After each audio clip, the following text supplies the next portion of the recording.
हाँ, देखिए हमारे पास एक टी सेक्शन है। इस टी सेक्शन की डायमेंशन दी गई है और हमें इसका सेंटर ऑफ मास फाइंड करना है। तो हम इसका सेंटर ऑफ मास कैसे फाइंड करेंगे? सबसे पहले हम एक काम करेंगे कि यहाँ से एक लाइन ड्रा कर लेंगे ऐसे। तो ये लाइन ड्रा करने से ये टी सेक्शन दो रेक्टेंगल में डिवाइड हो गया। ये एक रेक्टेंगल ये हो जाएगा और दूसरा रेक्टेंगल ये हो जाएगा। अब सबसे सबसे पहले हम इस रेक्टेंगल का डायगोनल ड्रा कर लेंगे। जैसे एक डायगोनल मैंने ये ड्रा कर लिया और दूसरा डायगोनल ये ड्रा कर लिया। अब ये देखिए डायगोनल का इंटरसेक्शन पॉइंट हमें मिल गया। तो हम ये मान सकते हैं कि इस रेक्टेंगल का टोटल मास इसी पॉइंट पर कंसंट्रेटेड है। अब देखो इस रेक्टेंगल के टोटल मास को हम m1 कंसीडर कर लेंगे, m1। अब देखिए m1 की वैल्यू कितनी होगी। सबसे पहले हमें क्या करना होगा कि हम ये कंसीडर कर लेंगे कि यूनिट एरिया का मास है capital M। Let mass per unit area equal to capital M। तो इस रेक्टेंगल का मास कितना होगा? देयरफॉर m1 इक्वल टू होगा, देखो इस रेक्टेंगल का एरिया कितना होगा? 16 4 ज़ा 64। तो इसका मास कितना हो जाएगा? 64 m हो जाएगा। इसी तरह हम इस वाले रेक्टेंगल का डायगोनल ड्रा करेंगे। तो इस रेक्टेंगल का मास हम यहाँ पर कंसंट्रेटेड मान सकते हैं। तो ये मास कितना हो जाएगा? इसको हम m2 कंसीडर कर लें। तो m2 की वैल्यू हो जाएगी, एरिया कितना होगा इसका? 12 4 ज़ा 48। तो 48 m आ गया। अब देखो हम क्या करेंगे, यहाँ पे एक्सिस ड्रा करेंगे। एक्स एक्सिस हमने ड्रा कर लिया और फिर यहाँ से वाई एक्सिस ड्रा कर लिया। X and Y axis draw कर लिया। ये पॉइंट ओरिजिन हो गया। अब देखो जो पॉइंट m1 है, ये मास m1 है, इसका कोऑर्डिनेट कितना हो जाएगा? इसका कोऑर्डिनेट हो जाएगा 8, 14। क्योंकि ये डायमेंशन कितनी है? 16। तो इसका हाफ हो जाएगा 8 और ये यहाँ से यहाँ तक की लेंथ कितनी है? 12 + 2 यानी कि 14। m2 का कोऑर्डिनेट कितना हो जाएगा? m2 का कोऑर्डिनेट होगा 8, 6। अब हम ये फार्मूला लगा देंगे कि x coordinate of the centre of mass equal to m1 x1 plus m2 x2 divided by m1 plus m2। अब यहाँ पे वैल्यूज़ पुट कर देंगे। m1 की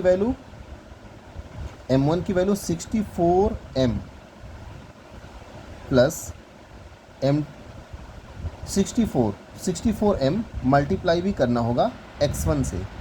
देखो ये जो कोऑर्डिनेट होगा ये x1 y1 होगा, x1 y1,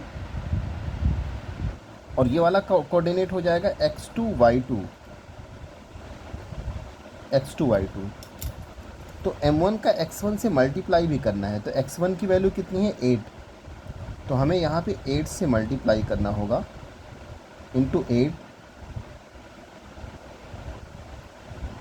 प्लस m2 की वैल्यू कितनी है? m2 की वैल्यू है 48 m और इसमें किससे मल्टीप्लाई करना होगा? x2 से। x2 की वैल्यू है 8 divided by m1 plus m2 यानी कि 64 m प्लस 48 m। अब 64 का 8 से मल्टीप्लाई करेंगे तो 64 का 8 से मल्टीप्लाई करेंगे 512 आ जाएगा। 512 m प्लस 48 का 8 से मल्टीप्लाई करेंगे तो 384 m आ जाएगा डिवाइडेड बाई 64 प्लस 48 112 m। इन दोनों को ऐड करेंगे 512 प्लस 384 तो ये आ रहा है 896 m डिवाइडेड बाई 112 m। तो यहाँ पे हम m से m को कैंसिल कर देंगे और इसको डिवाइड करेंगे तो हमें आंसर मिल जाएगा 8, यानी कि x coordinate of the centre of mass आ गया 8। अब हम इसी तरीके से y कोऑर्डिनेट फाइंड कर लेंगे। y coordinate of the centre of mass equal to m1y1 plus m2y2 divided by m1 plus m2। अब इसमें वैल्यूज़ पुट करेंगे। m1 की वैल्यू है 64m एंड y1 की वैल्यू है 14 प्लस m2 की वैल्यू है 48m एंड y2 की वैल्यू 6 डिवाइडेड बाई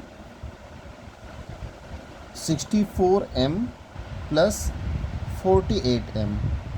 अब इसको सिंप्लीफाई करेंगे, 64 एंड 14 का मल्टीप्लाई करेंगे, ये आएगा 896m प्लस 48 इंटू 6, ये आएगा 288m डिवाइडेड बाई 112m। इन दोनों को ऐड करेंगे तो ये आ रहा है 1184m डिवाइडेड बाई 112m। यहाँ पे भी हम m से m कैंसिल कर देंगे और फिर डिवाइड करेंगे तो हमें आंसर मिलेगा 10.57। ये सेकंड आंसर हमें, यानी कि y coordinate of the centre of mass मिल गया, यानी कि x coordinate of the centre of mass comma y coordinate of the centre of mass equal to 8, 10.57। ये आंसर आ गया।